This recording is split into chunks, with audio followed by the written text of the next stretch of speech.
kitty for the mother kitty. Welcome to Speak of the Devils, the premier podcast for Sun Devil football. I'm Brad Denny with 3TV. And I'm Joe Healy with DevilsDigest.com. Joe, the Sun Devils went out there down to Tucson, beat the living hell out of the Wildcats, reclaimed rightful possession of the Territorial Cup. But you know what? That's not even the biggest deal right now. This special season has something else in store this Saturday. You file all that under the category of things you love to see, and business has officially picked up. ASU 10-2 to complete the regular season. The Territorial Cup returns to its rightful place in Tempe. But as you mentioned, those items, as incredible as they are, have to take a little bit of a back seat because for the first time in 11 years, Arizona State will battle for a conference championship, something it hasn't won since 1996. And by virtue of doing that, if they do, they'll be in the college football playoff. The stakes have not been this high in nearly 30 years for Arizona State, so it's a good time for us to talk all about it. What a time to be alive. Yeah, the Devils went out there, took care of the Wildcats. They got it done, but man, so much still at stake. I mean, here we are on recording Tuesday night, signing days tomorrow. We're not even thinking about recruiting. Usually, this is something like uncharted territory for a lot of the best possible reasons, as the Devils are going to face Iowa State, playoff berth on the line. Maybe if a domino or two falls in the right way, a first round bye. The more you say these facts of ASU situation, the more outlandish everything kind of seems in the context. But man, this is the reality in which Sparky is living. A little bit later on, we're going to be joined by a couple of key Sun Devil players that are going to be real key figures in determining Saturday's outcome. Defensive tackle Jacob Kongaika, who will, yes, be talking about his epic pitchfork stab in the middle of the A. Chamon Metayer is going to be talking to us about the tight end position and exactly how the pass distribution is going to go without a Jordan Tyson in the lineup. And we'll have an Iowa State insider, Bill Seals, coming on to talk about all things Cyclones. ASU has the pedal to the metal on its way to Arlington, Texas to battle for the Big 12 championship. And if you are jonesing for a new vehicle, just like you're jonesing for the Devils to get in that college football playoff, well, then your first and only call needs to be to Jones Auto Group. Jones has been servicing the state of Arizona and the Sun Devil community for more than 50 years with multiple locations across the state. It is a fact. Jones Auto Group was the original provider of vehicles to Sun Devil student athletes for NIL purposes, and it is your support that enables them to continue to do that year after year. In addition to their unwavering support of Sun Devil athletics, Jones Auto Group offers unique tax advantages due to their dealership locations that can save you some big-time money. If you ask me, it just simply does not get any better than that. When you're shopping for a new vehicle, you want to work with someone you can trust. No better type of person than a fellow Sun Devil who will treat you like family and potentially set you up for some big-time savings. So to do that, here's what you're going to do. You're going to contact Parker Jones, not just the owner and GM, but a third-generation Arizona State alum, and just like you, a diehard Sun Devil fan. Take down his cell number. He wants to hear from you, and he means it. Give him a holler, shoot him a text, 602-881-8998. He's the owner, and he wants to hear from you. Parker Jones, 602-881-8998. You can browse their inventory of new and pre-owned vehicles at jonesautocenters.com. Jones Auto Group, Arizona's best since 1970. All right, so before we dive into the evisceration, as a wise man called for last week. And it happened. That was cool. of the Wildcats, let's drive through some news items. Now, of course, I think I made my feelings clear on the polls. I like the AP. I feel it's the most reflective of any subjective metric that we have. But obviously now we're in a time where the playoff rankings are paramount for the Devils. Just a little bit ago, the new batch came out. And, well, doesn't seem like ASU got a whole lot of credit for beating up on UofA. They rose just a single spot up to number 15 in the latest rankings, which ironically is enough, is just one spot ahead of their opponent, Iowa State, coming in at 16. Now, of course, it's winning you're in for the Devils to get in the playoff. That's really the main thing. But ASU has now positioned themselves well enough with the top four conference champions getting a bye that they're in that discussion. Now, there needs to be some dominoes to fall. Right now, Boise State seems to be the most vulnerable. They're playing UNLV in the Mountain West title game on Friday night. They're sitting in at number 10. There's also a scenario where the ACC can help and perhaps drop a little bit behind the Big 12. SMU is 8 in the new poll. Now, the tricky thing is, though, Clemson is at 17, even though they're with their 3 losses. So perhaps the committee, if Clemson were to take down SMU and get them the Mustangs out of front of ASU's path, maybe they get a little more credit and Clemson jumps ASU. Weird scenario right now, but the Devils, I guess this is kind of a first world problem. Going to think, hey, maybe things break right, we can get to the Gronk Bowl. Now it's, oh man, we're only 15 in the playoff ranking. I mean, this time last year, I wonder what we were talking about in the very first episode of the month of December in 2023 that we were talking about. I'm sure we were not talking about college football playoff rankings and ASU getting slighted in them. So yes, it is very much a first world problem. But of course, the committee's making their opinions of the Big 12 Conference very clearly known. It is something that certainly doesn't make a lot of sense.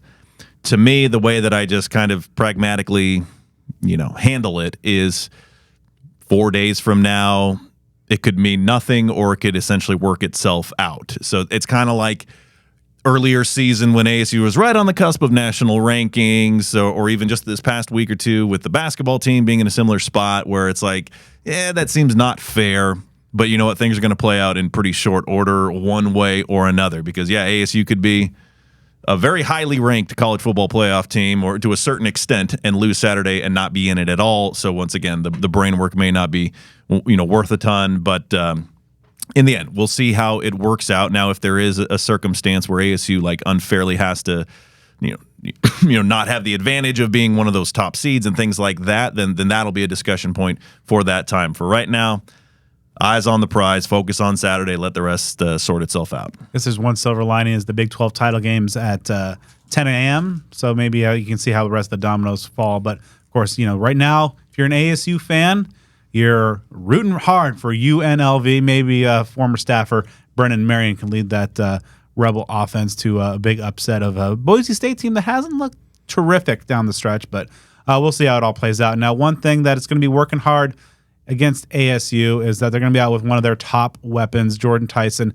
Everybody saw him leave the UofA game with an injury, come back to the sideline, left arm in a sling. Kenny says he is out indefinitely. So there's an exact timeline still not being given. Folks in the program keeping that a little bit close to the chest there, but it's all obviously just a massive, massive blow. Yeah, I mean, that was really, really heartbreaking. And, because that Arizona game, the Territorial Cup game, was never really in doubt, and you didn't necessarily have to occupy your brain with, okay, is ASU going to win this game? I mean, that was just never a concern, quite frankly, from kickoff or probably before it. A lot of the late stages of the game, that was what occupied my mind. I'm not going to say it took the shimmer off the victory, but at a very early point in that game, well before it concluded, Sun Devil fans were looking ahead to the next step, and his presence or lack thereof is certainly a critical, component here with the way that he has accelerated his game. I mean, he from what he's done in the second half of the season or maybe the last 7-8 games, I honestly don't know off the top of my head at what point things really, kicked in his direction, but he has been on absolute fire. Obviously surpassed 1,000 yards on the season with what he did against Arizona. So it's tragic. It's highly unfortunate. And it's also weirdly coincidental. For those of you who may have seen on Twitter earlier this week, it just kind of dawned on me that, in every 10-win season that ASU has had dating back and including that 1996 season, somebody on offense, and in more cases than not, as a season-ending injury, has missed significant time or has been shelved late in the season. You talk about a guy like, Michael Martin in 1996. Ryan Terrain had his season ended very early in 2007. You get to 2013, Marion Grice. Remember, he got hurt in that UCLA game. Missed the remainder of the year. Taylor Kelly missed action early in that season. So it's just these odd things that seem to repeat themselves, but ASU's had success in those other circumstances too. So it's not to say it's a total jinx on the program or anything like that. But the most important thing is just for him to heal up as best as possible. To get back on the field, whether that's through the remainder of whatever's to come through this season or in spring ball. Man, just the efforts he's put in have been outstanding. And as we will break down in detail, someone or a group of people are really going to have to step up in his absence. All right, so what I can report from practice earlier today on Tuesday is that Malik McClain, scout jersey, has come off. He was practicing with the offense, mixing in. Jake Smith did return to practice. Now, you might be saying, well, hey, Malik McClain is going to redshirt. Well, he still is. If you didn't catch the news in the offseason, the NCAA has exempted all postseason games from the red shirt counter. So he can play as many games as ASU has left and still maintain his red shirt for the upcoming season, which Will Novak pointed out, like theoretically, a player could play 9 games in a season and still redshirt. Yeah, I was going to say, like, what is the highest amount possible? So they could basically get, what kind of used to be near a season. Hey, you know what? In this case, it's like in a year ago, et cetera, when the 12-team playoff expanded, I was like, man, I hate this. It should be 6. You're giving too many teams a chance. Obviously, I'm not singing that tune right now. So you know what? I'm going to ride with these rules. All right. So on a more positive note, some awards, as one might expect, are heading ASU's way.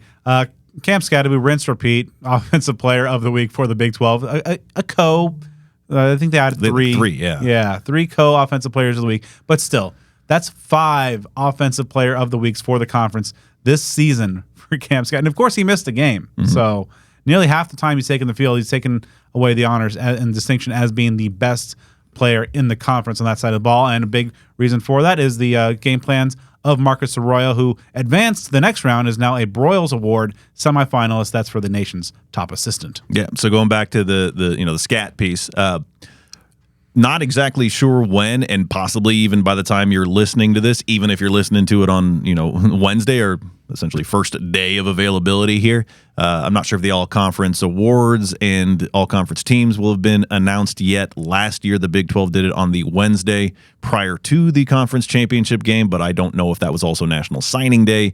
What I'm getting to here is very soon, in theory, these sort of like Player of the Year and all-conference team awards will be announced. If you get about half of them during the season, Cam's got to obviously have a high probability of potentially being the Big 12 Offensive Player of the Year. I mean, the main name that really is going to stand out, in competition, probably going to be Travis Hunter, but they also do a Defensive Player of the Year, and the defensive superstar performances pale in comparison in the Big 12 this year to those across the conference on the offensive side of the ball. So, hey, in a good world, you could see Cam Scadaboo as the conference offensive player of the year, maybe Travis Hunter as the defensive player of the year, that sort of thing. So that is, a piece that, again, he deserves high praise for what he's doing and deserves all the hardware he can get. Moving on to the Arroyo part, incredible, accomplishment for him. Also interesting to see on that list of semifinalists, bringing up Boise State again, their offensive coordinator, a guy that y'all might recognize by the name of former Sun Devil head coach Dirk Cutter. I'd forgotten that he was their full-time OC. I know he went back in some analyst type of role, and they made a change, and he was their interim OC. I guess that it escaped my attention that he was their full-time guy. Hey, that's good for him. Yeah, I don't know. I don't know. I just have a feeling Shedeur and Hunter might go offense defense. Just because that's the way of things. And Deion wins Coach of the Year. Yeah. Anyway, so we'll brace for that impact if and when that comes down the pipe. Now, as typically, for the large span of our show's existence, this time of year, we've done a very exhaustive signing day show. Not the case this year because, the conference title game just a few days away. But as we've we brought you kind of a rundown of the commits over this 2025 class as they've come in. We'll drop in more in depth next week's show when there will be no game. ASU's postseason fate will be known. But we'll drop in some more signing day talk. Get to know some more of these 2025 class members. Does seem that everybody, that a large part of what is already out there, all the verbal commitments, probably should take shape. Not shaping up to be. I mean, those kind of signing days of old in this new landscape of college football, all the craziness, all the the people stealing faxes and running around and all this stuff.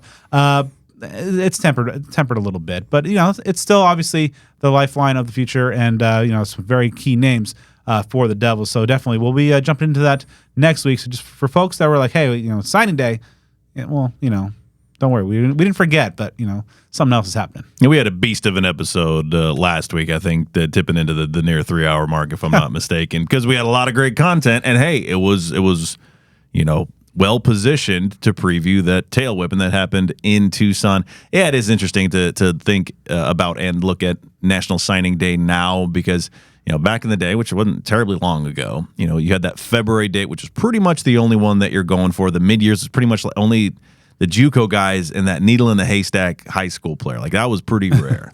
And so it was that first Wednesday in February. I mean, it was like a holiday. I took a lot of them off work. You just get up at earlier in the morning than you normally would. It's like a Christmas Day kind of thing. Now it's obviously very, very important, but it is just a piece of the puzzle as far as, roster building and player acquisition, and the numbers speak for themselves. I mean, you look at how signing classes failed to materialize over even a short period of time, and just, within a year or two, you're kind of losing half the guys to the transfer portal. Not trying to put a cloud over things, but it's just a different overall concept. Back in the day, you look at these players and like, all right, these are going to be the guys that are around for 3 to 5 years. If they leave, it's probably because they're not getting any playing time. Like, this is a good percentage of the foundation of your football program. Now, that still is essentially true to a degree, but again, it is just a piece of that puzzle. All right. So earlier this season, the Joe Healy road curse was broken. Are you heading to Dallas? As of this moment, I have no plans to do so. It does kind of, that's the, kind of frustrating thing. And I know a lot of people have been venting about it, though. Graham Rossini, love the guy, putting out these ideas like, hey, here's some travel tips and things you can get. Traveling can be a little challenging, short notice on, a week notice, and getting airline tickets and that sort of thing. Not to say it ain't going to happen, but right now, right here we are, is not quite in the cards. But if you are traveling to Arlington, Texas, neighboring city to my birthplace, Dallas, Texas, then you need to get in contact with the DFW, of course, the Dallas-Fort Worth ASU alumni chapter. Some awesome folks there that I've gotten to know and spent some time with, of course, through the years. They have all the information that you need to know as far as, festivities, tailgates, anything that's on your mind. So here's what you do. Go to facebook.com/DFW Sun Devils, or you can shoot them a line via email at dfwsundevils@gmail.com. That's a great way to either ask questions if you've got them, or just to see the wealth of information they're going to have for you, so that all the Sun Devils from across the country, across the world, anybody who is going in the great state of Texas for this championship game can enjoy the company of your own. So once again, that's facebook.com/DFW Sun Devils, or shoot them an email at dfwsundevils@gmail.com. All right. So before we dive in, also, not too far away, December, from the sweet ping of baseball bats over at Phoenix Muni.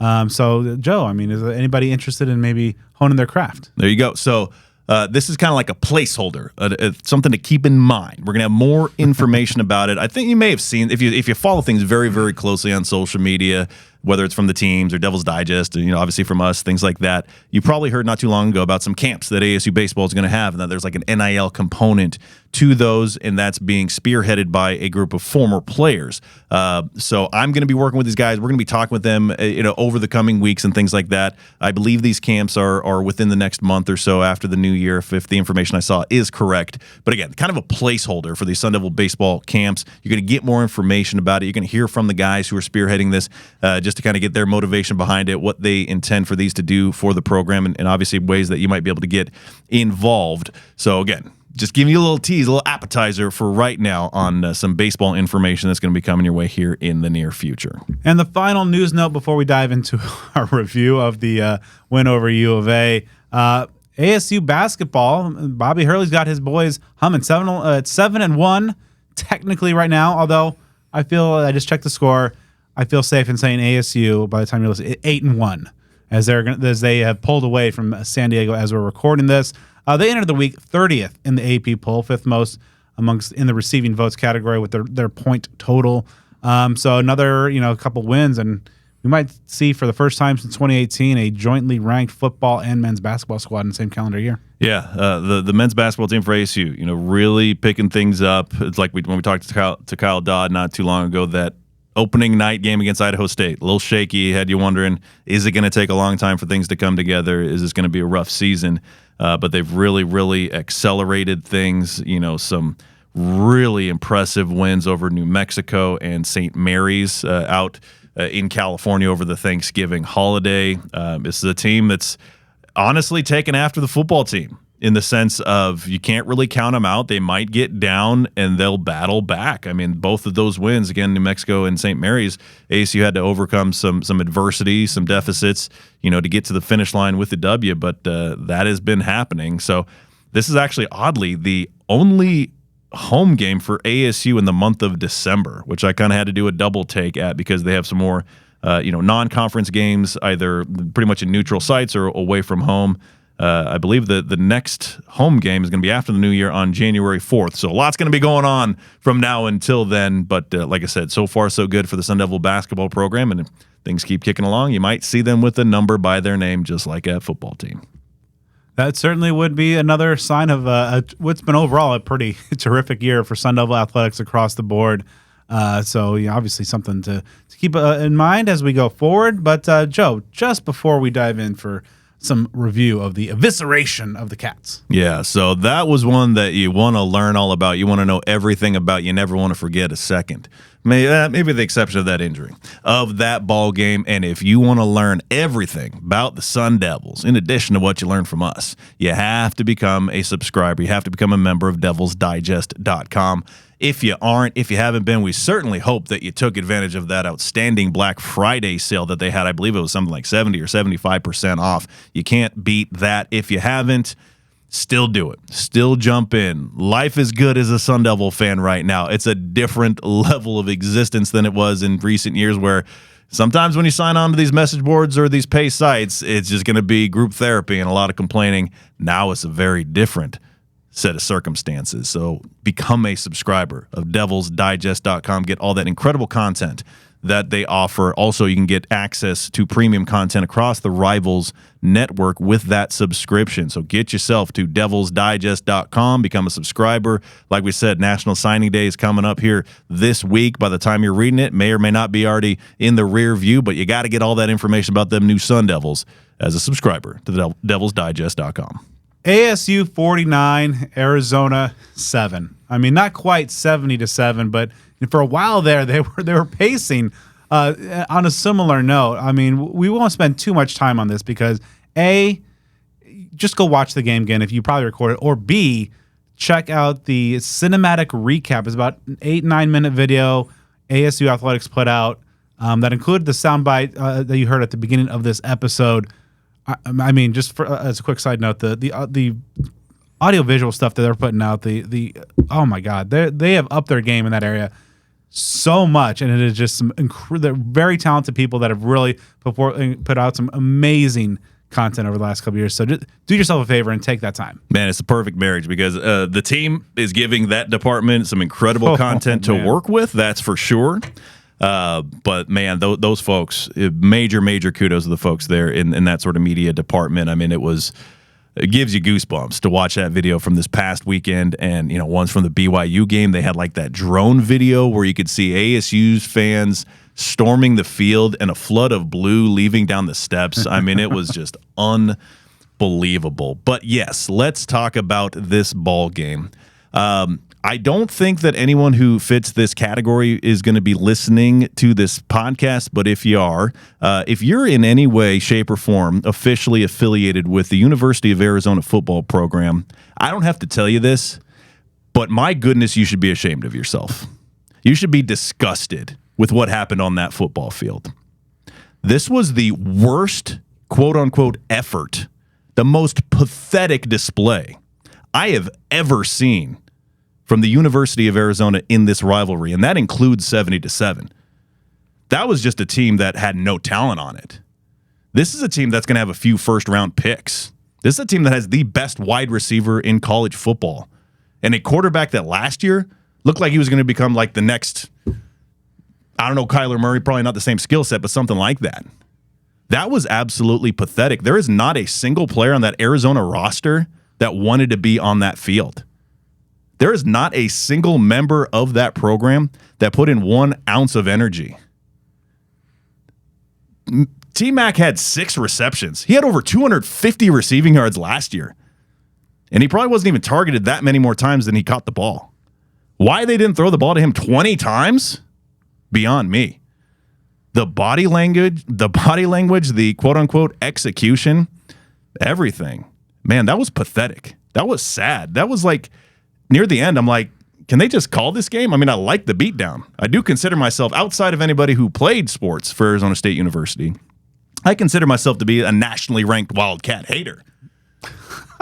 So, of course, I was reveling in enjoyment on Saturday as the points were piling up and piling up and piling up with a 35-0 halftime lead. But, man, it's sad. It really is. Like, in a level it is. I'm not saying, like, I preferred for it to be a nail-biter, especially in these circumstances, but we've seen so many, like, unforgettable close games. 2018, give that example. This team had no fight. This game was over well before kickoff. There was zero energy in that stadium, save for the Sun Devil fans who came out in numbers, chanting ASU, hearing it on TV.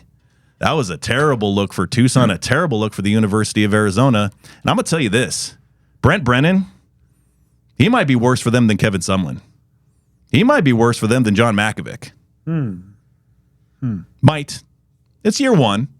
And they're not jumping to wild conclusions by firing him. And we're not going to jump to wild conclusions that they're going to win one game for the rest of the time. But, man, that guy doesn't really inspire much hope.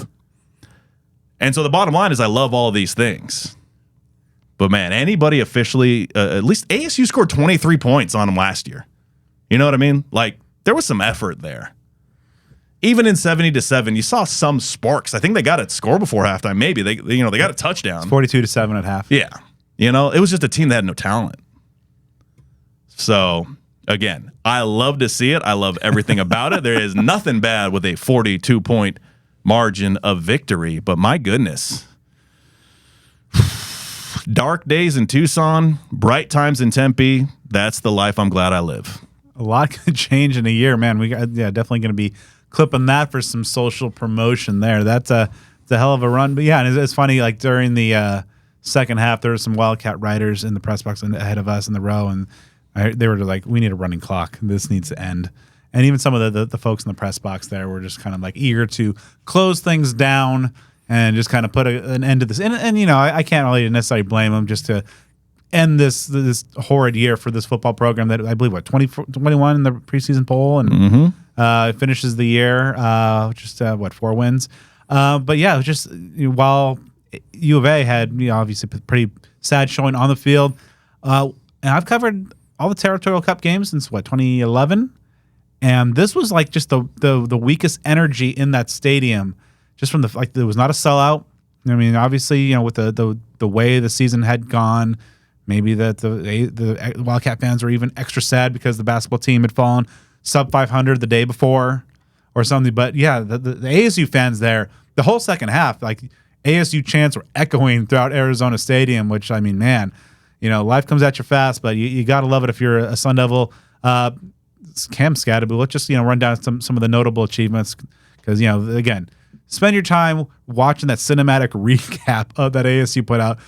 Definitely worth your 9 minutes. But, man, another scat trick for Cam. 3 first-half touchdowns for the second consecutive week. 177 yards overall. Kyson Brown had his first career 100-yard rushing game, and it's the first game that the ASU's had 2 100-yard backs since. Would that have been the 70-7? No. When was that? The Mahomes game in 2016, where Balaj had 8 touchdowns. Wow.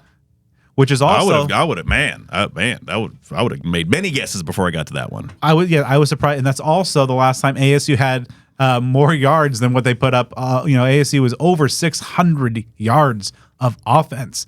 Offensive line was just dominant, blowing the doors off. But and Sam Levitt, efficient, 17 to 21, 291, 3 touchdowns. But Joe, I think one of the coolest moments, maybe the coolest moment. I don't know. Actually, there's so many cool moments, like Kyson Brown carrying like 3 Wildcats, 15 extra yards on a end around on 3rd and 12. He picked up 21. Obviously, Scat and had a number of runs, but to see Trenton Bourget get in the game, make the completion to his brother Coben, first career catch for Coben there, but also then following that up with the first career catch by Derek Eusebio. for going for 64 yards. And Eusebio, it was very funny after the game, said, yeah, my mom's a UofA grad, so I got bragging rights in the house. Wow, okay, that's it, because he's from Texas. That's an interesting piece about that. Yeah, and the part for the Borghese, I mean, you absolutely love to see that. That was something that I was, and I'm sure, a lot of people were hoping for. I was hoping that, hey, like just at a minimum, if Trent can come out and take those snaps in a victory formation, because I just never tried to get ahead of myself with this rivalry game, even in years where it ends up a blowout, and I picked a one-score game, and that was how I felt going into it. It's like I've seen too much. Even at halftime, put some on Twitter, like 35-0 feels like 3-0 because we've just seen too much in this rivalry. So you see Trent get out there and play, the majority, if not the whole fourth quarter. I'm not sure exactly at what point he was inserted into the lineup. Got that first play, like you could tell, like that's it. First play is going to his brother, and then that touchdown by Eusebio. I was thinking, and I'm love to see him get that, but at first I thought it was Coben again, and I'm like, man, let's go. But man, he showed the move, and that's a highlight reel for a very long time. That Arizona defender that just got his ankles broken right there by Derek Eusebio, and then he just darted up the sideline, for the touchdown. You're talking about the offensive line. There were so many plays, so many big plays where there wasn't an Arizona Wildcat within yards of a Sun Devil until the ball was moved quite well down the field. That was just the day that it was. Their defense was so slow to the ball, so slow. Especially those white dudes in the secondary playing safety, man, they could not keep up with ASU. So overall, just an incredible day. Like you said, 281 yards on the ground, average 7 yards a carry. Outstanding stuff. We'll go into greater depth on it, but man, ASU just imposed its will and did what it wanted to. You see guys that haven't had their names called maybe a ton this season, not on the Scat Tyson Levitt level. A guy like Jeff Clark had an incredible game. Elijah O'Neal. You got some beat writers out there saying that guys like he and Kongaika suck. Well, buddy, look at the final score. See who sucks. Elijah O'Neal had about the game of his life. He did have that penalty, but he more than made up for it. Just a lot of guys contributing in this ball game. Yeah, especially on that defense. I believe they held the Wildcats to 53 yards in the first half. That'll do. That'll play nicely. Now, of course, while the U of A had the touchdown to open up the third quarter, but again, that was it. Terrence Welch had a nice pick late in the game. The defense was swarming all over. We mentioned all the stuff in the offense. I think kind of the one blemish, maybe if we're looking at the special teams, Parker Lewis doinked a 21-yard field goal. Carson Kiefer got some of the kicker reps in Tuesday's practice. We'll see. That's still like a huge issue when you're going into a conference title game. It might be close, two evenly matched teams. I believe the spread now is on sub a field goal. So, but right now, just about everything sans the Tyson injury is just what is like everything any Sun Devil fan could have hoped for in this game. Yeah, it was unforgettable, and depending on what happens this weekend and beyond, that 70-7 game, that was highly, highly memorable. But it was such a weird season. Nobody was in the stands, though. At the end of the game, it was kind of looked like a 2020 game there in the Arizona Stadium. But there was no bowl game that ASU they could have, but they didn't go to a bowl game. So this is one that I think really should be revered in the memories of Sun Devil fans for a long time, no matter what. You get to that 10th win. It's unreal. It's just unreal to even try to fathom and consider and make sense of how this season is happening the way that it is.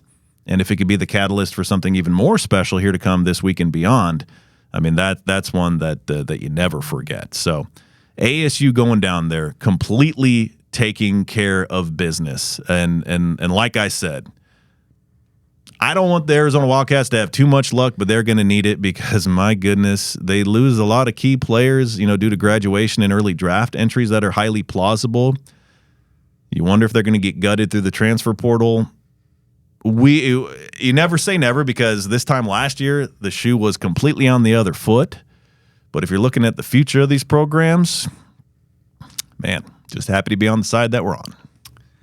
And perhaps the most entertaining punctuation mark on this big win for the Sun Devils was former Wildcat, now current Sun Devil defensive tackle Jacob Kongaika planting the pitchfork in the A at the 50-yard line center of the field right after the game, and the kind of a tepid response from the Wildcat defenders trying to say, hey, get that away. But there's no way that Kongaika was going to let go of that gold pitchfork. But plus, he's like a 300-pound defensive tackle. And, bless his heart, they had a wide receiver out there, Lamonius Craig, trying to stop it. You're going to have to bring some more beef than that, brother. So I caught up with Jacob Kongaika, talked about that moment a little bit. But before we get into that conversation, as well as talking to tight end Chamon Metayer, talk to you a little bit about our friends at homefieldapparel.com. Hopefully you caught their Black Friday through Cyber Monday sale. We talked to you about it last week. 30% off everything. All 200 schools in there, especially their amazing ASU collection. But if you'd missed it and your holidays, you still have a lot of stuff to do for your holiday shopping, never fear. We have an offer code that'll help you out at checkout at homefieldapparel.com. Just use SUN24, that's SUN24, for 15% off your purchase at homefieldapparel.com, the premium vintage collegiate apparel that is oh so good. It's the perfect time of year for it, whether you're looking for shirts, hats, coaches, jackets, hoodies, joggers. They got tank tops. They got some jerseys as well for your Sun Devils, as well as just about anybody else's school affiliation on your shopping list. Again, that is Sun24 at checkout at homefieldapparel.com. All right, let's talk to the pitchfork planter himself, Jacob Kongaika. All right, so just how did it feel last Saturday to kind of get that win against your former program? It felt good, always good to win, but it felt a little better. Yeah. Obviously, kind of the viral clip, walk us through the fun with pitchfork. So first time I got here, the boys always said I had to stab the A when I get to that game. So the week came up, they brought it back up, and I'm gonna do what I said I was gonna do before. So I had to. Obviously, talking about the game, the dominance that you guys put forth, holding them like 53 yards in the first half. What were some of the keys in getting that such a dominating victory? I think it was just everybody needs to do their job. Make sure we're stout up front. The spine of the defense has to be there and just keep being dominant. The D-line has to do their job, and everybody just has to do their job. All right, so right now you guys, of course, finished a 10-win season and, a win away from the Big 12 title. What would you say is kind of the collective mentality and the mindset in that locker room right now? Just win the week. Win one day at a time, get better. Make sure we prepare, and then just win the week. That's about it. Looking ahead to Iowa State, obviously this team that's pretty good, in terms of offense and run the ball. What are some things that kind of jump out to you right now? Nothing too much. It's really just we got to do our job, be stout up front, set edges, get knocked back. Make sure we defeat the double teams when we have the chance. Linebackers are always going to correct us, and we're good. Just make the play when it comes to you. Over the prior couple of weeks that had been kind of dominating first half, and then kind of the opponent was getting back. You guys kind of put the end of that on Saturday with a full 60 minutes. Were there any adjustments made, or what were some of the keys to getting that full game performance? There's really no adjustment. It was just make sure we stab the knife and we twist it. Come out in the second half and we twist the knife. Make sure we finish the game. That's just all we needed to do, and that's what we did. Is there any level of excitement that you guys, you're going to be playing in Cowboy Stadium and kind of under the spotlight? Yeah, it's always exciting to go to the championship, First time in the Big 12, we get a chance to go to the championship. It's just exciting, You were part of a team that won 10 games a season ago, and now, again, 10 wins. Are there any like common characteristics of, those two teams that, both obviously, being able to put forth really impressive seasons? I think it's really just the how connected we are on and off the field, how much we trust each other, and how the brotherhood is so strong. I'm able to trust, like CJ, I'm able to trust that if he has a pick, he's going to come pick the guy, and I'm able to come wrap off clean, or if Clayton has a two-way go, he could trust that if he takes an inside move that I'll wrap him. You know what I mean? Just little things. Yeah, that culture really jumps out to me in terms of, obviously, you guys have a lot of talented players on this team, but that culture seems to be kind of the stuff that has put this team over the top, able to show that resilience. Where do you, now that you guys have had a full regular season under the belt, how do you see that culture even coming even stronger? It's really just seeing each other outside. Like I just saw Jalen out in Tempe Marketplace when he was getting some dinner with his friends, and I was with some of my boys. We just crossed paths and we just said what's up. Like we always see each other, say hi, happy to see each other, making sure each other is safe, and it's just great to see each other off the field. Obviously, a lot is on the line on Saturday. What do you feel are going to be the keys to leaving that stadium as Big 12 champs? Just doing the same thing we always do: punch them in the mouth in the beginning, and then twist the knife at the end. That's it. So obviously your first kind of territorial cup matchup a week ago. What were some of the things that kind of jumped out to you about the rivalry and everything that went along with it? The biggest thing that jumped out, they didn't see me. Like they didn't have no answer for me. They didn't have no answer for JT, no answer for Scat. So like they kept trying to game plan for one person, and there's too many people on the field to game plan for. Like you got Sam back there, Scat, JT, X, Melquan, like, and our O-line. Like that's the biggest credit right there. The front five, the front seven, like it's just life's just very easy when you got Scat in the backfield. So they didn't have an answer for us. How gratifying was it to put a cap on your regular season with a dominating win over the arch rival? Shoot, that just brought us one step closer to our goal.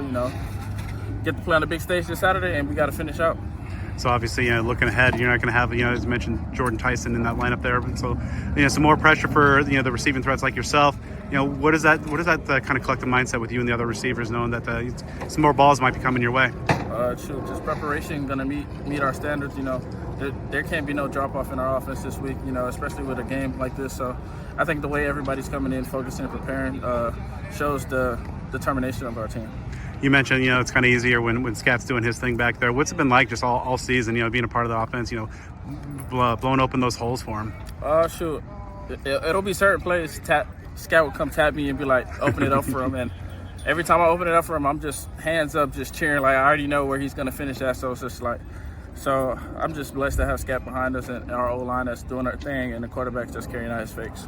How obviously Scat's putting up a lot of yards and touchdowns, but how is he kind of as an emotional leader of this team? You see the passion that's driven through him. So, I mean, I guess everybody's seen the halftime clip of where he is yelling in the locker room. I mean, that's him every day though. Like with practice, even walkthroughs, like he's always just yelling. You feel the passion in him. So that I appreciate Scat. And of course, Sam Levitt's made such great strides this season. From taking the field in the first game and then seeing him in the opener making his first start to a guy who's just capped off a 10-win regular season. Where have you seen kind of the biggest strides in him, and both on and off the field? Him and Coach Aurora do a great job. As I see them, I see the connection they got, the way Coach Aurora uplifts him, the way they communicate off the field, just the bond that they've grown to. The bond that they've grown together is just like passionate, and just like I see it in this game. And you're one of the guys who's already made the announcement about the excitement for coming back. What was it that really just wants you, or has made the decision for you, like that you want to be a Sun Devil in 25? Me and Melquan had a talk. He was just saying like, just come back and enjoy this. You don't get the you don't get the experience college life like this very much. And I get to come back here next year with an energized guy named Jacob. Like, who doesn't want to be a part? Who doesn't want to be here with Jacob next year? Like, he's the most energized guy. Question in the back. So where does the name Take 'Em Deep come from? Okay. So Take 'Em Deep comes from Miami. Like, if you ever played at Trash Proud or Mecca, like. It's a bad feeling when a ball get thrown over your head. Like you won't be able to go to school for a couple of weeks, and like it's just like the greats that can come from there. Amari Cooper, Antonio Brown, like they all can tell you about it. So that's where it comes from. Okay, thank you, sir. Thank you. So looking ahead to this Saturday, obviously Iowa State's got a pretty formidable pass defense. What are some of the things that maybe jump out to you in kind of film or your early preparation?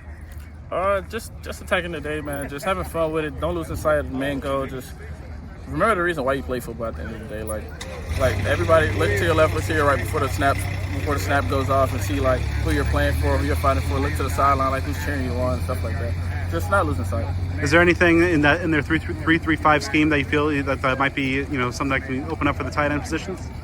Shoot, anytime we have one-on-one matchups, we just got to take advantage of it. So that's all I look forward to. What are going to be the top keys to leave that AT&T Stadium as Big 12 champs? Just being us, being physical, tough, relentless, and just communicating. So just the main pieces that got us here. Just continue doing that. But before we jump into this critical Know Your Enemy segment to preview the Big 12 championship game, this one right here goes out to the homies. If you're looking for some fire food from a restaurant owned and operated by diehard Sun Devils, you've got to make Burrito Express your local burrito joint. BE is a family-owned business that began in 1995 with a combination of authentic recipes, competitive prices, and a comfortable atmosphere. Makes dining with Burrito Express a unique experience. You've seen their passion on social media. You've seen how incredibly active they are supporting Sun Devil student-athletes with a multitude of NIL deals. I mean, that burrito just off the charts, selling through the roof and, of course, fueling Cam Scadaboo in Sun Devil football. It is safe to say if you are a part of the Sun Devil family, and if you're listening to us, you definitely are, Burrito Express is a business well worth your support. And, of course, by the way, the food top-notch all the way. Burrito Express has 7 Valley locations, 2 in Gilbert, 1 in Mesa, 1 in Chandler, 1 in Scottsdale, a Tempe location near Kyrene and Elliott, and that ASU location near Rural and University, just about a half mile from Mountain America Stadium. They're open from 7 a.m. to 3 p.m. Monday through Friday, with some locations open as early as 6 a.m. during the week, and 8 to 3 on Saturdays and Sundays, so you can pop in before this Big 12 championship game Saturday morning. Get yourself some good luck grub from Burrito Express. You can order online at theburritoexpress.com for pickup or delivery. Be sure to give them a follow on Twitter and Instagram at BurritoEXP and on TikTok at Burrito Express AZ. All right, joining the program now to give us an inside look at Iowa State is Bill Seals, publisher of Cyclone Report, a report on the Rivals Network. Bill, thanks for coming on. How are you today? Hey, I'm doing great. I appreciate you having me on here. All right, so let's kind of, first take maybe a macro view. Iowa State obviously has been pretty consistent under Matt Campbell, but, going from, 9 wins a couple years ago and then 4 wins in 2022, now the program's first ever 10-win season. What were some of the causes behind that, that little dip, but also the resurgence to get to this point right now? Well, yeah, this is kind of the second renaissance of this program. It seems like under Matt Campbell, they had that gradual rise that peaked with the 2020 Big 12 championship game appearance, the Fiesta Bowl win, and then it kind of was a gradual drop off the year after they did go to a bowl, but was kind of a frustrating. They opened number 9 in the country, and then they end up going 7-6. And that kind of kept tailing off. 2022, they go 4-8, and then now we're on the upward tick again, kind of like what we saw the first time around. I would a lot of different factors, I think, went into that dip in 2022. It was a very young team.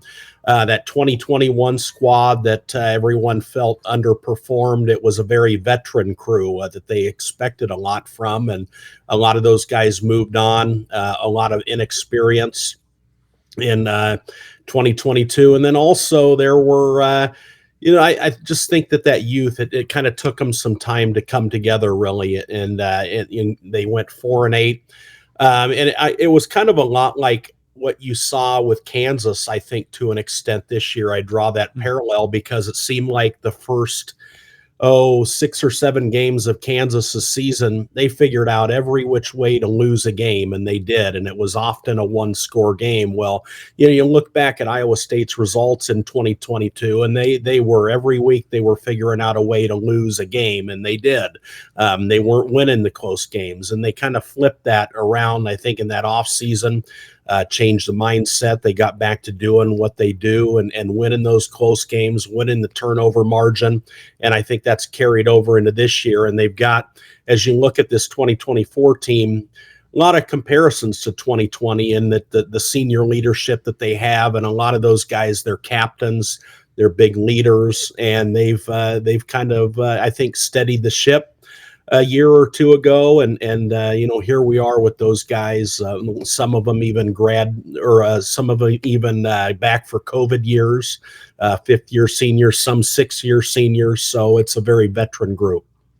All right, so let's talk about this team. Let's put forth this run to the title game. Starting off at quarterback, Rocco Becht. How do you evaluate his play so far this season? Well, yeah, I think that he's done a great job. That some folks will point at the pick sixes. He's had, I believe, 4 of them this year. I think you'd say 3 officially. Then there was another one where a UCF player got a little cocky on the way into the end zone and dropped the ball at the 1, and it went into the end zone and out. So it actually got placed back at the 1. It led to a score, but in essence, he's thrown 4 pick sixes this year. So that's kind of been the downside. But other than that, I think that he's really going to those top 2 receivers of his, Jalen Noel, Jaden Higgins, 2 1,000-yard receivers. That's in a northern school like Iowa State that plays outside, having 2,000-yard receivers is a huge accomplishment. And I think Rocco's done a great job getting the ball to those playmakers. He's had a little bit of a dip, I think, efficiency-wise here later in the year as the weather's gotten cold. The completion percentage has gone down a little bit. But I think really for the most part, outside of the pick sixes, I think he's playing pretty efficient football. He's getting the ball out quickly, not taking a whole lot of sacks. So I think overall, though, solid second year as a starter for Rocco. Let's talk about those two dynamic receivers in Higgins and Knoll. Both over 1,000 yards, as you mentioned. One guy seems to be, has that big frame. The other guy maybe has some more quickness and making some more bigger plays downfield. What kind of dangers does that duo present to an opposing defense? Yeah, they present a lot of I think challenges. Defenses have started to kind of scheme Iowa State a little bit differently, I guess you'd say, in the second half of this season.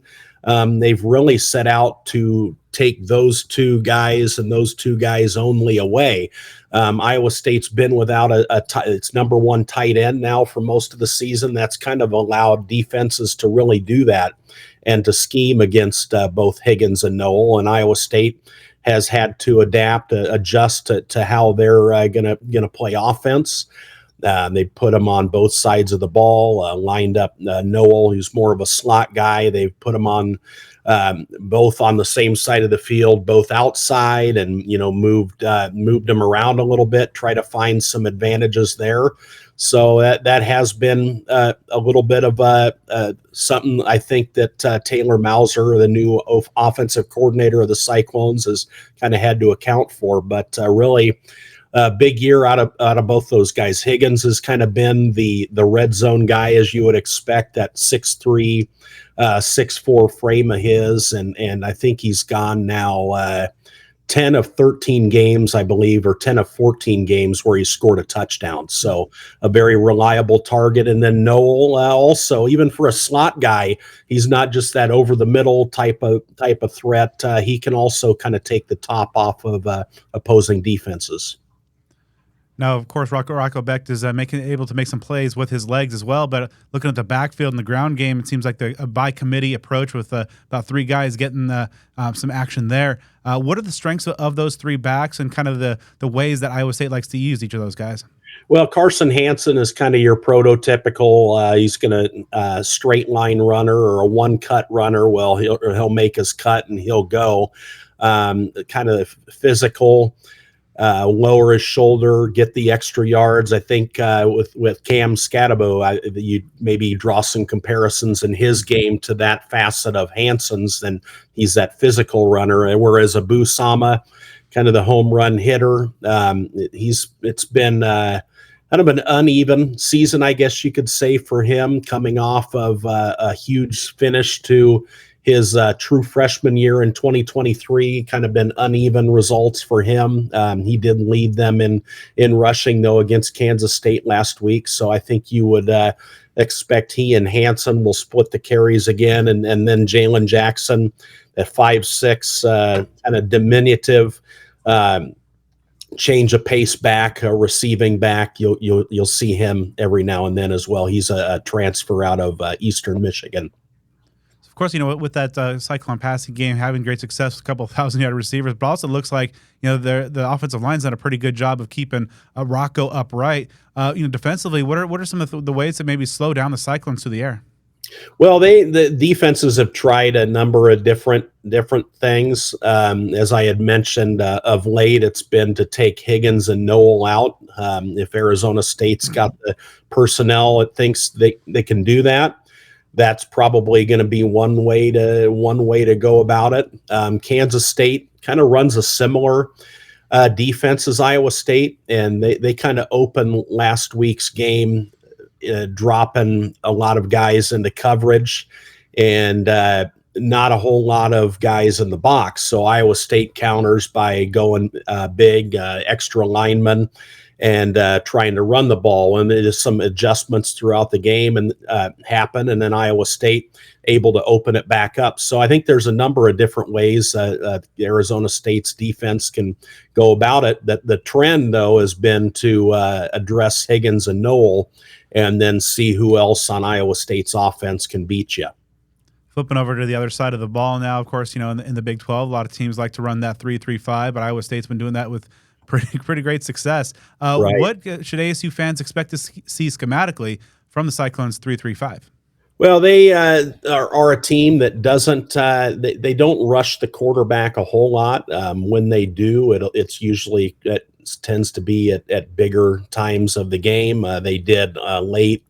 They turned up the heat on Avery Johnson last week against Arizona State at some pivotal moments late in that game as they were trying to salt that one away. But the 3-3-5, I think they're particularly strong up the middle. They've got a couple of really good nose guard D tackles and J.R. Singleton, Dominic Orange, and I think any coach will probably tell you in that 3-3-5 you got to be really strong up the middle.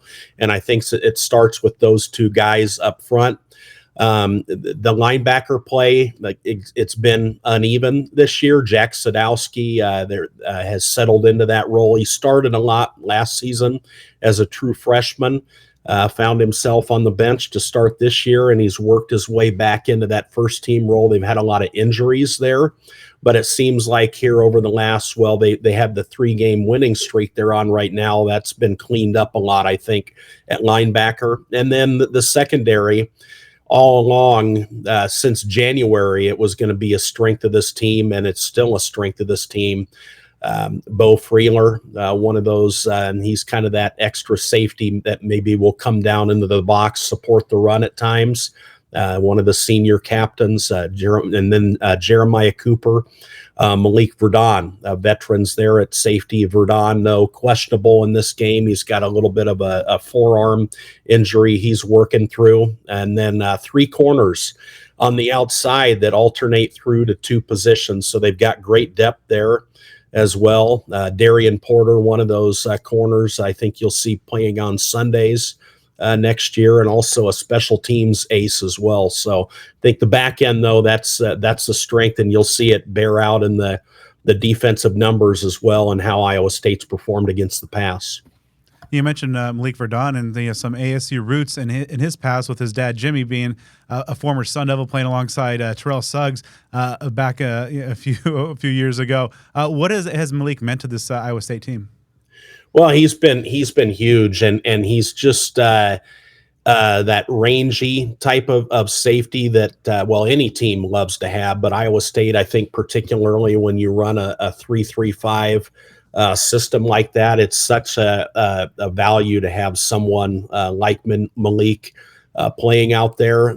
He's just big, rangy, and really, I think, does everything well. He's great in coverage. He can come down also and support the run. I think a great open field tackler. You got to be that in a 3-3-5 where you got these guys working in space. So yeah, just invaluable to have him along. But we'll see how it goes. He did miss the Kansas State game with that injury, and I think you'd say he's probably questionable going into this week. So looking at the overall defensive numbers, obviously great success.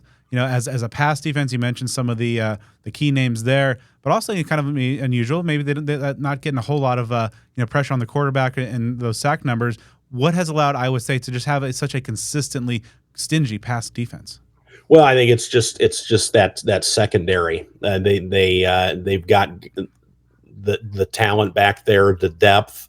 They've been able. Malik was out last week, and they pick up right where they left off. The standard is the standard, I guess they would say. So I think the corners, they can put them on an island. They'll do that with Darian Porter, Jontez Williams, another really good one, Miles Purchase. So they're not afraid, even though they run that 3-3-5. They're not afraid to have those corners out on an island. They've done well in man coverage, and they can go at you so many different ways. So yeah, I think it's a credit really to those guys that they can perform as they have when Iowa State really hasn't affected the quarterback as much with that 3-man front to still play at a high level like they have. So a little bit of a different story on the ground as teams have been able to kind of run on Iowa State, I believe averaging over 5 yards a carry collectively so far through the season. Obviously, ASU with Cam Scadaboo is going to be looking to establish the run a little bit. What do you see perhaps doing or any adjustments Iowa State making to maybe slow down the Sun Devil ground attack? Well, that's going to have to be the focus first and foremost. Is got to start right there. They've done better, I think. As the season has worn on, I would still credit that a lot to kind of finding their 3 guys at linebacker, as they have Jack Sadowski. His play over the last 2 or 3 weeks, he's playing the best football of his career, and at that Mike position. So I think where they got exposed in those games, particularly teams with mobile quarterbacks, has been linebacker play, and those guys just were out of position. Didn't seem like they were playing fast like you thought that they should. But I think that as those guys have gained experience, that's really ticked up. Also, I should add about 3 weeks ago, they got Sam linebacker Will McLaughlin back. He hadn't played all season, and he was a returning starter there at the outside position. So he's back now, and I believe it'll be his 3rd or 4th game back. So I think it's not a mystery that it's coincided with them going on this 3-game winning streak that they're on right now. All right, so I'm going to put you in the shoes of ASU offensive coordinator Marcus Arroyo. Obviously, their top wide receiver and Jordan Tyson's going to be out of action. What kind of game plan are you drawing up? Is it just simply run scat until the wheels fall off, or are you dialing up something different? Well, I think they've got to get the run game going, and another thing, a product of that 3-3-5 defense they're playing against, they're going to make you go 8, 9, 10 plays and mount those scoring drives where offenses have to be patient. They have to take what they give you and work the ball down the field. So, and again, that starts with running the ball. That's something that actually Matt Campbell mentioned in his press conference here a little earlier this afternoon, is what success Arizona State had against Mississippi State earlier in the year. Brought up about 300 yards, I think the Sun Devils had on the ground in that game. Well, Mississippi State runs the same defense as Iowa State. So I think that's definitely a cause of concern. And for Iowa State, they're going to be focused there. And if you're Arizona State, you're going to start with your star running back in a game, and you're going to look to him to have some success and carry the day. All right, so who are some X factor guys, maybe some guys maybe a little bit under the radar, perhaps one on each side of the ball, that you think will, for Iowa State, that you think are going to play a big role in determining Saturday's outcome? Well, I think one player I would probably say on offense is that the tight end Gabe Burkle. Noel and Higgins, the wide receivers, a lot of focus going to be on them, I'm sure, rightfully so. And the tight end that's stepped up later in the year and become more of a versatile player. Before, he's kind of just a blocking back, and as a freshman. Now with Ben Bramer being out there, number one, Burkle has gotten a lot more involved in the offense and kind of become that tight end, that safety valve for Rocco Beck to go to if they're going to take those other 2 receivers out of the game. So I think I'd say Gabe Burkle probably on the defensive side of the ball. And then let's see, defensively, I would say maybe in a game like this, Will McLaughlin, outside linebacker. I think Iowa State's going to have to play well in space in this game and get a good game out of a player like McLaughlin. He's rounded into his own as he's gotten healthier. He had back surgery actually in August, so it's been a remarkable recovery for him. And I think now that he's 3 or 4 games back in, getting his legs underneath him, that we could see a big day out of him on Saturday. So considering kind of the history of the Iowa State program and kind of the struggles overall before Matt Campbell arrived in Ames, how much would it mean to this program to go out there and win a Big 12 title? Well, I think it's paramount. Since Matt Campbell got to Ames, that's the number one goal. It's been to win a conference championship above anything else, above beating Iowa every year in the Cyhawk game, above winning a certain bowl game. Even I think above when they won the Fiesta Bowl that year, a New Year's Six bowl game. That was a huge accomplishment, but he wants to win a conference championship, and that's something that he brought up today about how they were so close the last time with Oklahoma, had the ball, a chance to win the game late, came up short.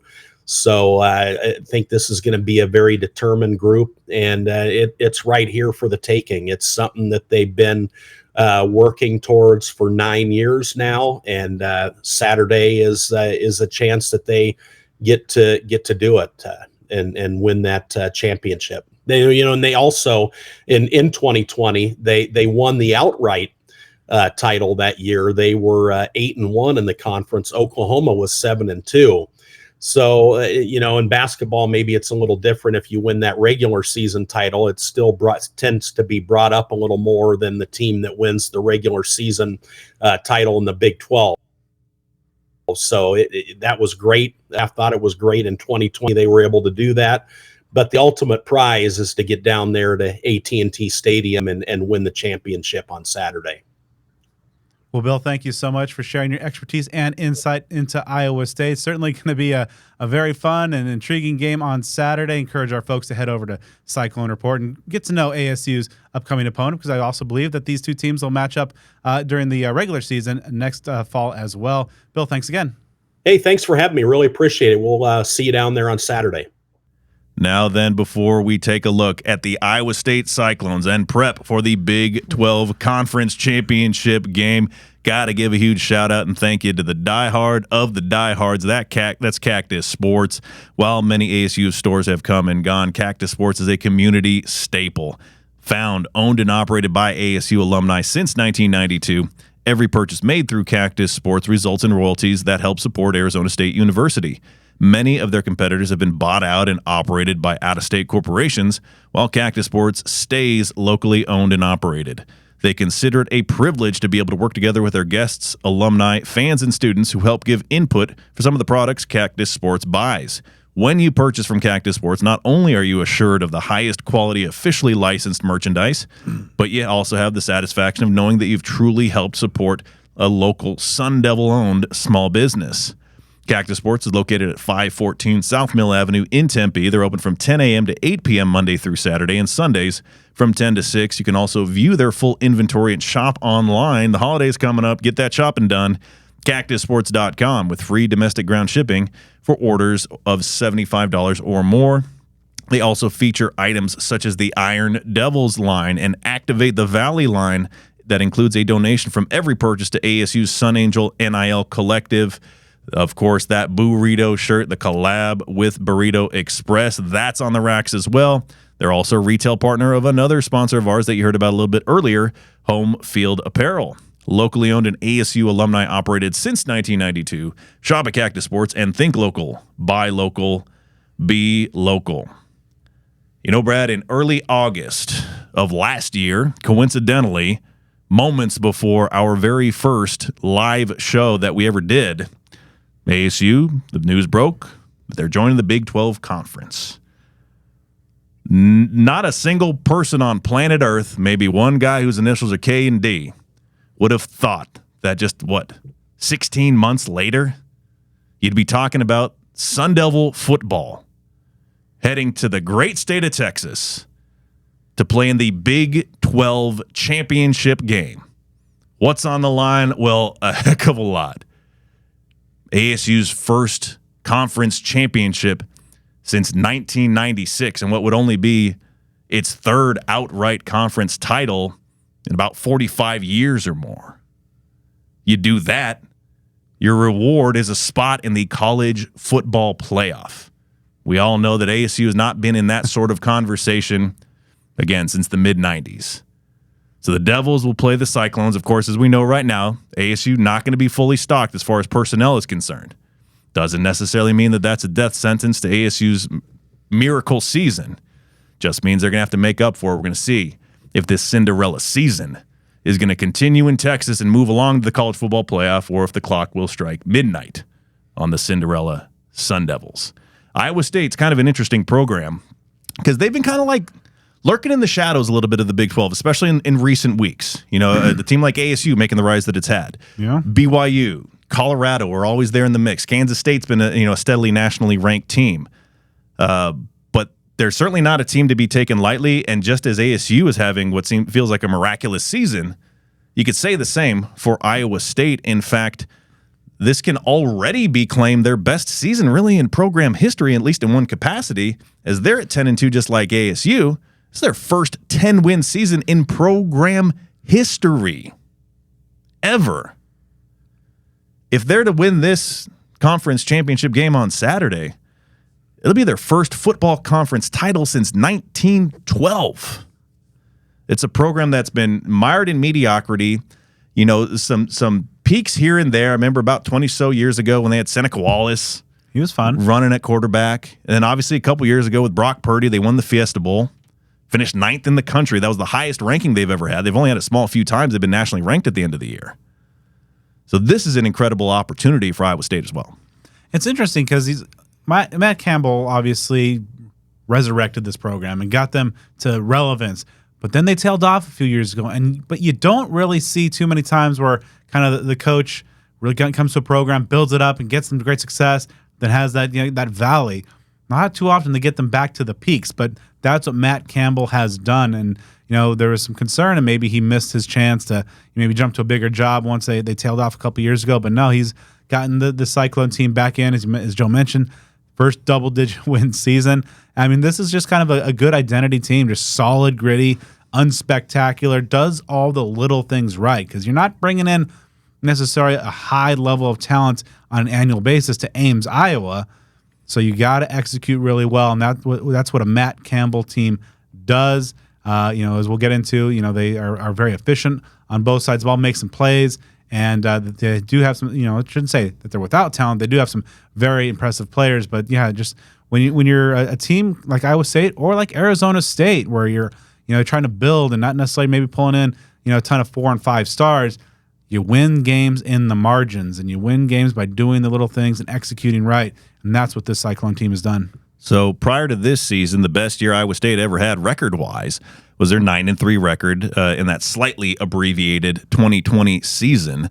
They beat Oregon in the Fiesta Bowl that year behind Brock Purdy at quarterback. They finished, as I mentioned, 9th in the country. That was only the 3rd time in program history Iowa State has had a final top 25 ranking in the AP poll. That 2020 season, also the first and only time before this year that Iowa State made the Big 12 Conference Championship game. And keep in mind that they're one of those original members from 1996 when you had those conferences merge in to become the Big 12. They've never won a Big 12 title. In fact, Iowa State only has 2 conference championships in its entire history, 1911 and 12 back-to-back. Good for them. They were co-champions both years of the Missouri Valley Conference. So though there has certainly been a long wait for ASU to claim a conference championship, this is kind of like a hold your beer situation, hold my beer situation that Iowa State is telling us all. So entering this week, they're number 16 in both the AP and college football playoff poll. Of course, just one spot behind number 15 ASU. You talked about Matt Campbell. It's his 9th season as head coach for Iowa State. His first 5 years were capped off by that incredible 9-3 2020 season. But as he mentioned, it's just a really weird deal. Fell into the valley, but climbed back out of it because after that 9-win season, Iowa State dipped to 7 wins in 2021, down to a 4-8 finish in 2022. But they climbed back up, 7-6 last year. Now they're 10-2. Again, the program's first and only 10-win season. I too thought that window for him to move on and leap to that next job really closed. I think his name was popping up a lot, when USC made their changes or basically any, major program opening that came about. He was looked because he's still now just in his mid-40s. So, a couple years ago, obviously, he would have been even younger. That's how age and math work. So we shall see. But obviously, for everybody involved, we're just living in the moment, of things like this. So let's take a look at their personnel. They've got a real solid quarterback. I think that his name has really gotten lost in the shuffle among just the bevy of talented skill players in the Big 12 and even on his own team, as we'll talk about at wide receiver. But Rocco Becht, he's a redshirt sophomore. He's just helped the team have one of the most prolific pairs of wide receivers in the country this season. Statistically, he's completed a little under 60% of his passes. He's got 3,021 yards, 20 touchdowns, 8 interceptions. Also a viable running threat, 272 net rushing yards with 7 touchdowns on the ground. He has 8 games this year with at least 250 passing yards. He had a season-high 383 against Kansas in early November. Also had 97 rushing yards and 2 touchdowns against UCF on October 19th. His collegiate career passing high came in last year's AutoZone Liberty Bowl against Memphis. He threw for 446 yards and 3 touchdowns in a losing effort there. So he's someone that's, in just 2 years on the field for Iowa State, played some big-time football, and he's also just helped resurrect this program with what he does, even if some of the other players on the offense alongside him are getting a little bit more of the adulation for it.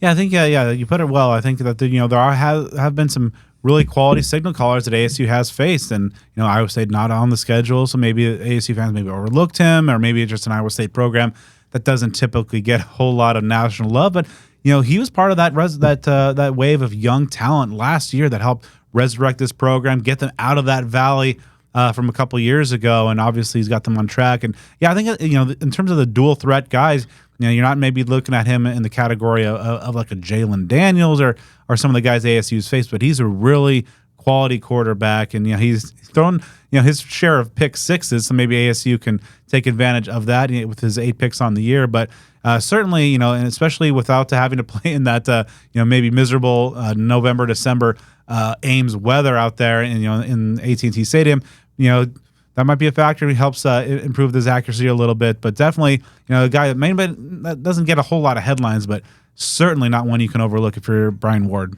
And obviously, this is an offense that's very, very pass-heavy. We'll talk about the standouts at wide receiver here in a moment. In the ground game, they go with a bit of a committee approach. Leading the way there, Carson Hansen leads the team with 125 carries for 618 yards. He's got 11 touchdown runs on the year. He's a 6'2", 220-pounder.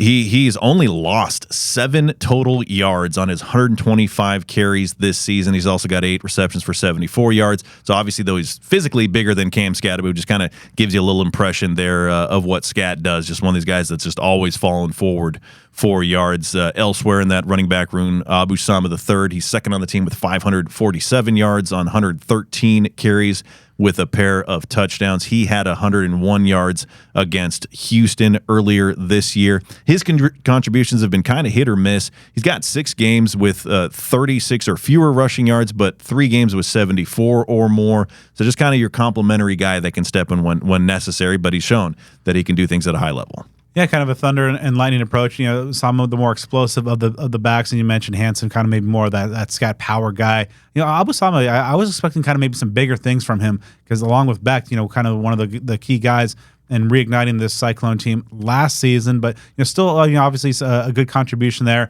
Also should mention their big fullback, Steve-O Klotz, which is an elite fullback name. He was the preseason media selection for the All Big 12 team at fullback as well. A guy at 260 pounds is going to play a role and kind of being that move guy to help open up some holes as well. Also a guy that maybe gets the ball here and there, but me, I got to give a shout out to any kind of fullback, especially with a name like Steve-O Klotz. That's pretty. I picture like Steve-O from Jackass just running through and blocking people, and that's the dude I can get on board with.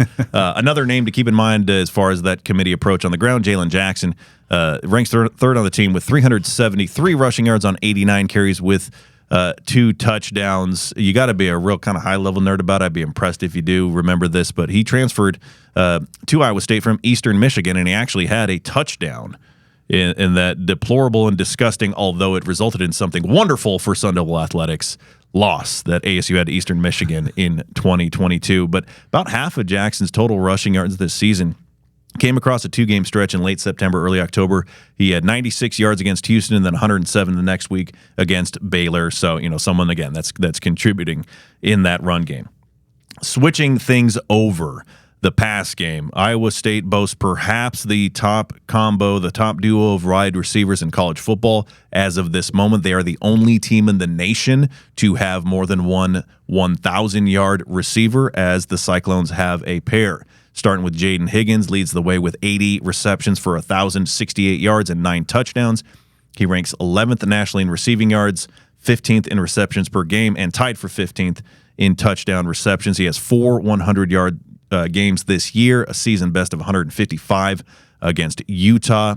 Very consistently productive throughout this regular season. He has 8 games this year between 53 and 79 receiving yards, also 5 games with at least 8 receptions, including a season-high 10 against Texas Tech. So he's someone, again, that's consistently doing it at a very high level, a big body wide receiver that's just going to be very tough for the Sun Devil defense to contain. Yeah, 6'4". That's a matchup challenge there. Along with Jalen Knoll, the other 1,000-yard receiver. 63% of the total catches are going to those two guys. So not a whole lot of secrecy in terms of where that ball is leaving Rocco Beck's hand, where it's going as well. So ASU's secondary has faced some pretty dangerous receivers and done overall some pretty good work. And so this is going to be a big challenge, though, because this is a pair of guys that you certainly can't sleep on. So we've seen in recent weeks, maybe when they're going more of that zone coverage look, opposing offenses have been able to kind of carve them up a little bit. Not exactly the case last week, but obviously when you go from the Wildcats to the Cyclones, at least in the 2024 respect, it's a big step up. You talked about Jalen Knoll. He has 67 catches for 1,013 yards with 6 scores. He's currently tied for 19th nationally in receiving yards and 35th in receptions per game. He has 4 100-yard games this year, including a season-high 167 against Kansas.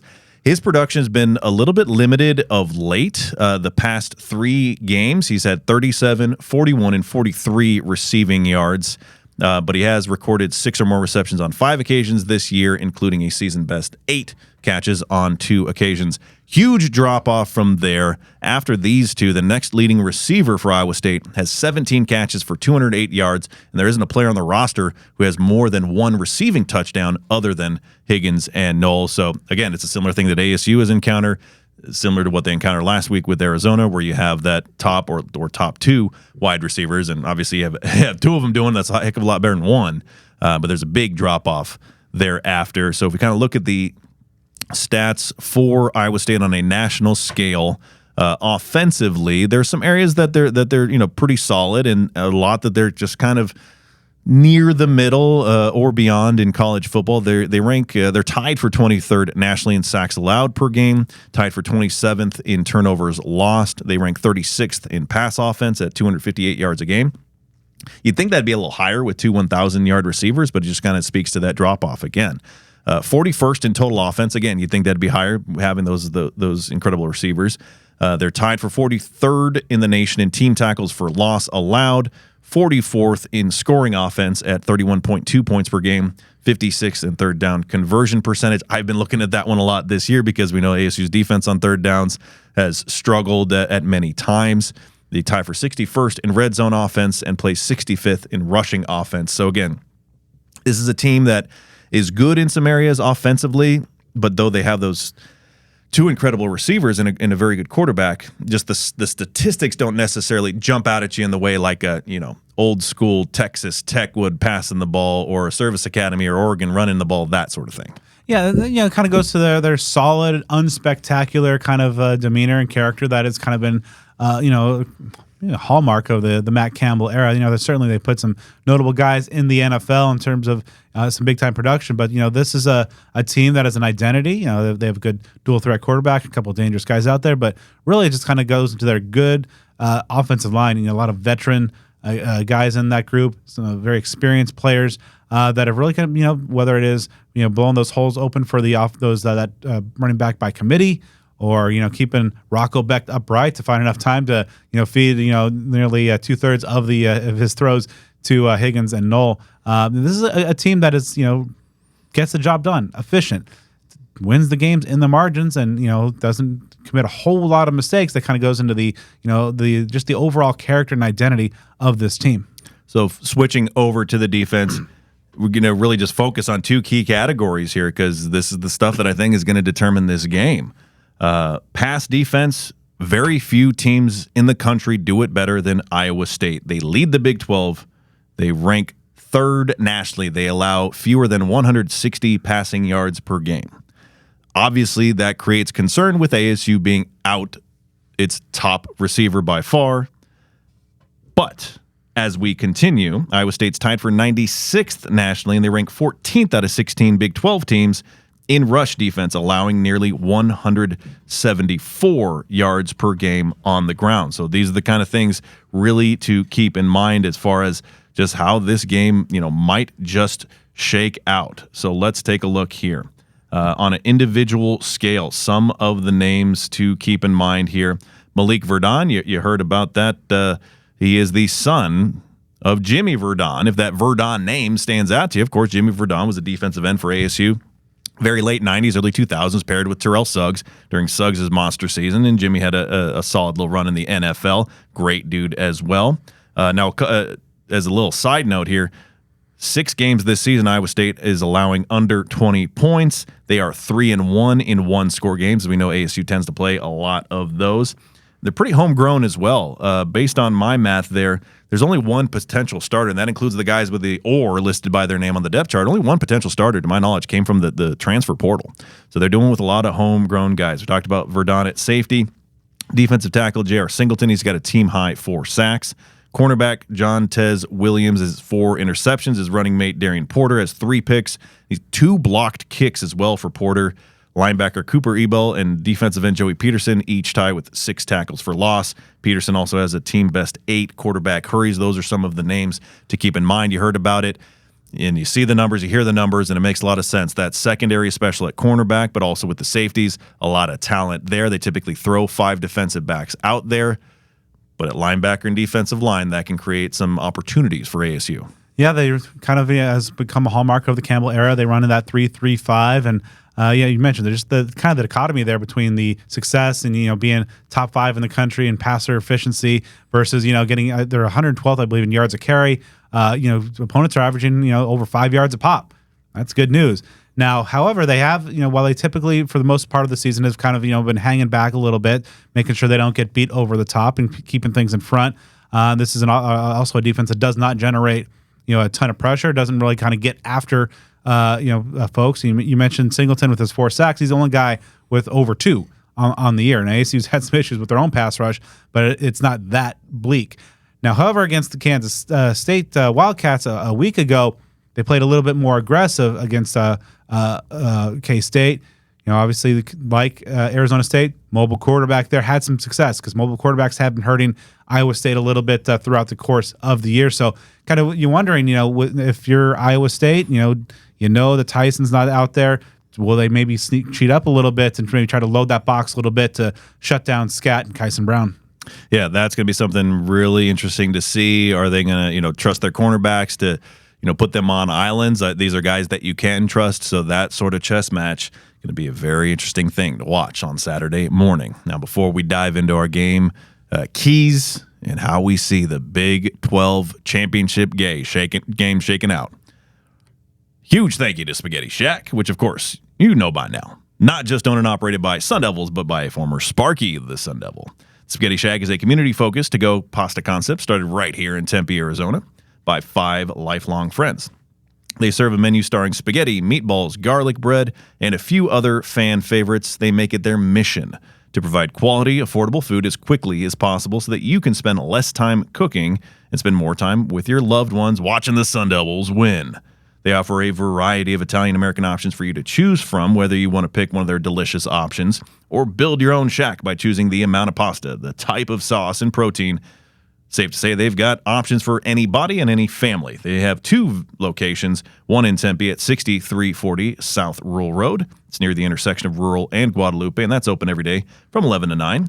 And for those up north, they have that Pine Top Lakeside location at 592 West White Mountain Boulevard, open daily from 11 to 8. You can follow them on Facebook, Instagram, and TikTok at The Spaghetti Shack, and on Twitter at Spaghetti_Shack.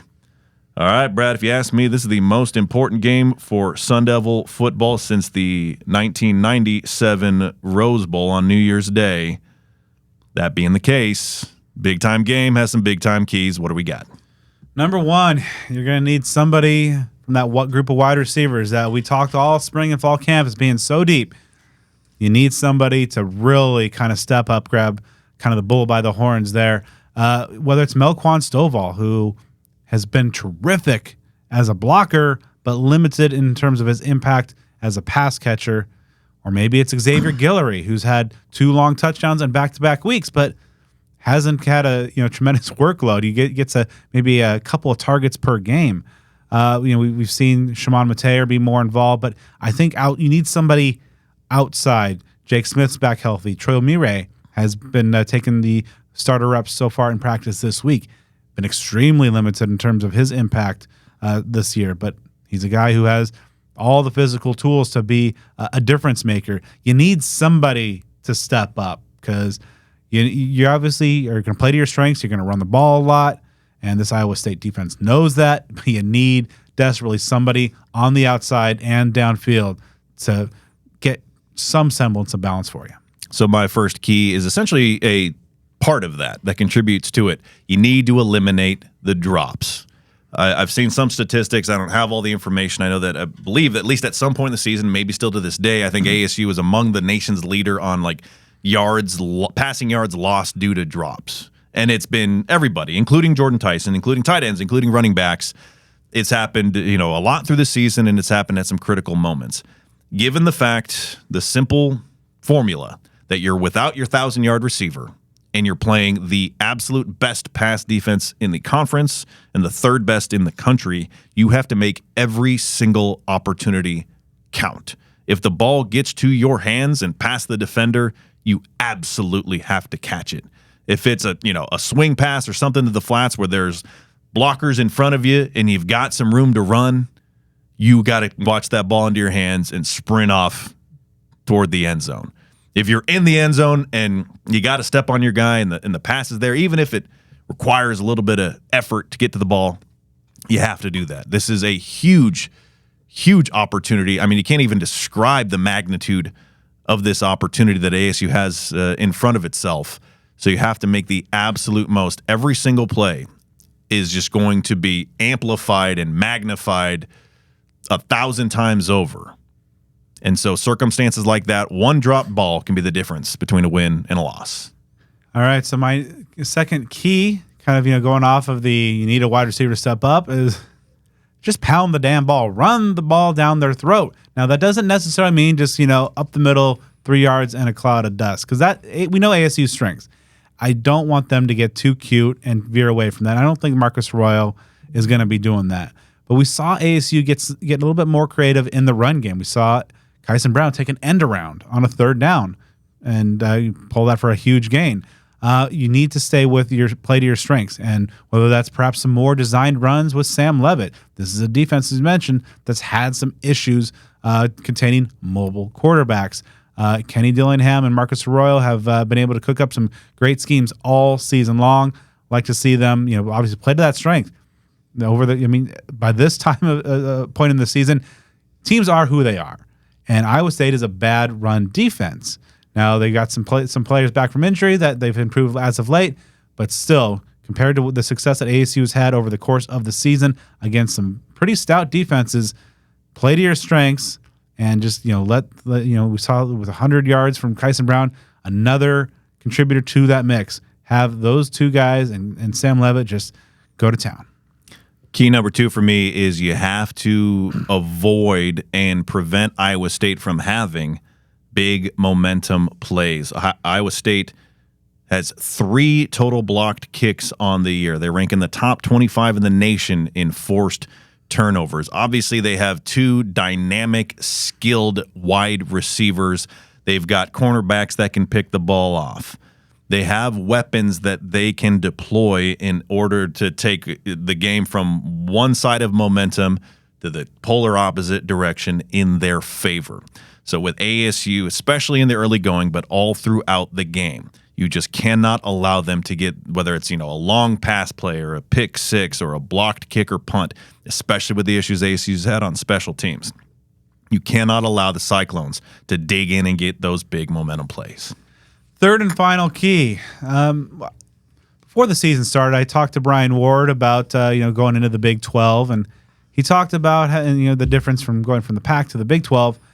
That there's a lot of these games are going to be low scoring, field position, grinded out type of battles, and I think that's exactly what's in store. And we'll get to the game prediction here in a second, but in these type of games, you just absolutely have to own the ball. Now, it might be reductive just to say, win the turnover battle. Obviously, if you win that, statistics say you have a great chance of winning the game. But this is a game where this is in a defense where I think that ASU is going to have to put together sustained drives. That means converting on third downs, making sure you have success on first down so that you have second and third and manageable. And more importantly, just own the ball. And kind of to your point, Joe, a great way to prevent those wide receivers from making huge game-changing type of plays is make sure they're still sitting on the bench. So whether it is, not creating a turnover or executing well on first and down in those early down situations, you just have to own the ball, win that time of possession battle, and just overall win in the margins.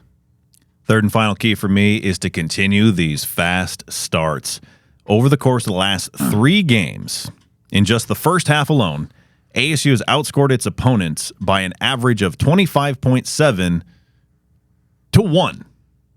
So to reword that, in the last 3 games, ASU has scored 77 first half points to just 3 total first half points allowed by the opposition. If you can keep that going, you're going to put yourself in a very good position. Now then, it would be great if they were to twist the knife, as Kenny Dillingham so eloquently stated as part of his unforgettable halftime locker room speech in Tucson last weekend. But you got to keep that pedal to the metal, because if you get behind early, and if you have to stage one of those second half comebacks that ASU has done this year on more than one occasion, without Jordan Tyson, you just feel like that's going to be a very significant uphill battle, because ASU will very likely have to go away from its offensive strength, and by doing that, play right into the defensive strength of Iowa State if you're down like 21-3 or something like that at the half.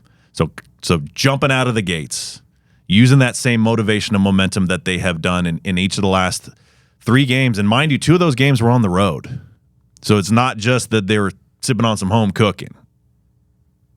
You do that in Texas, and you put yourself in a very good position. All right. I guess it's time for the predictions.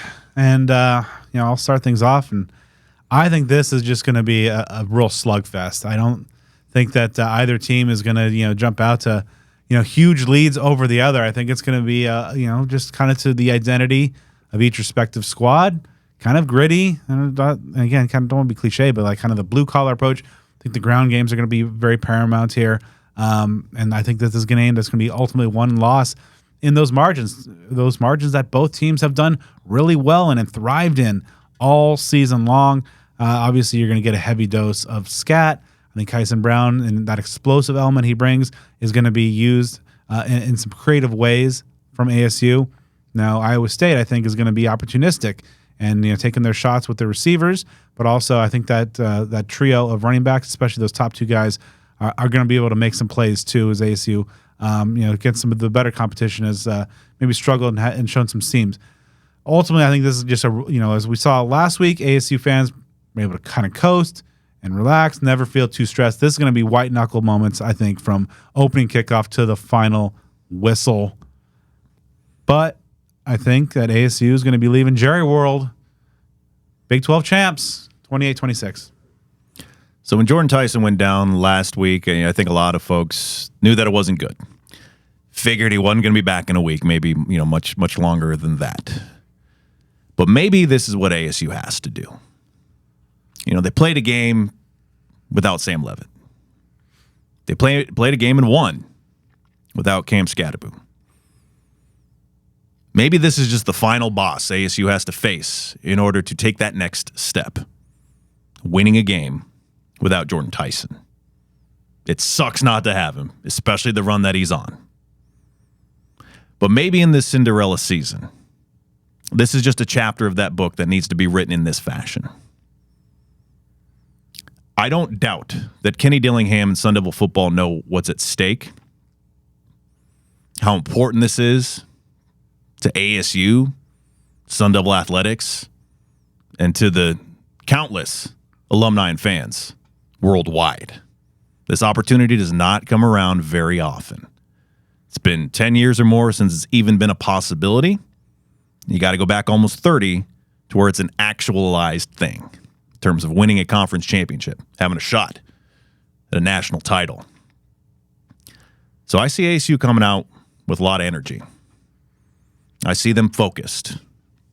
But to your point, Brad, I see this being a slugfest. It's not going to be easy. It's an Iowa State team that's got a lot to play for.